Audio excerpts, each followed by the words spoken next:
రమదాను మాసంలో మీరు అడుగు పెట్టక ముందే మీ హృదయాలలో ఉన్నటువంటి బహుదైవారాధనను తుడిచేసి మీరు అడుగు పెట్టండి. రమదాను మాసం రాకముందే మీ హృదయాన్ని శుద్ధి చేసుకోండి, మిమ్మల్ని మీరు పవిత్రం చేసుకోండి.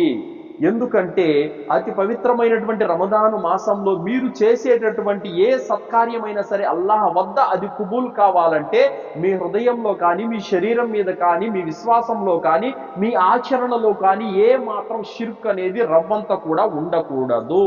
ఒక వ్యక్తి ఔలియాల పైన భక్తిని తన హృదయంలో పెట్టుకొని నమాజు చేయటం వల్ల ఎలాంటి లాభము లేదు. ఒక వ్యక్తి మెడ నిండా, చేతి నిండా, నడుముకు తాయెత్తులు, దారాలు కట్టుకొని ఆ వ్యక్తి నమాజు చేయడం వల్ల ఎలాంటి లాభాన్ని పొందలేడు. కావున హృదయంలో బాబాల మీద, ఔలియాల మీద భక్తిని, విశ్వాసాన్ని పెట్టుకొని శరీరం మాత్రం అల్లా కోసం మసీదుకు వచ్చి నమాజు చేస్తే అలాంటి ఆరాధనకు ఎలాంటి ప్రతిఫలం అనేది, పుణ్యం అనేది రాదు సోదరులారా.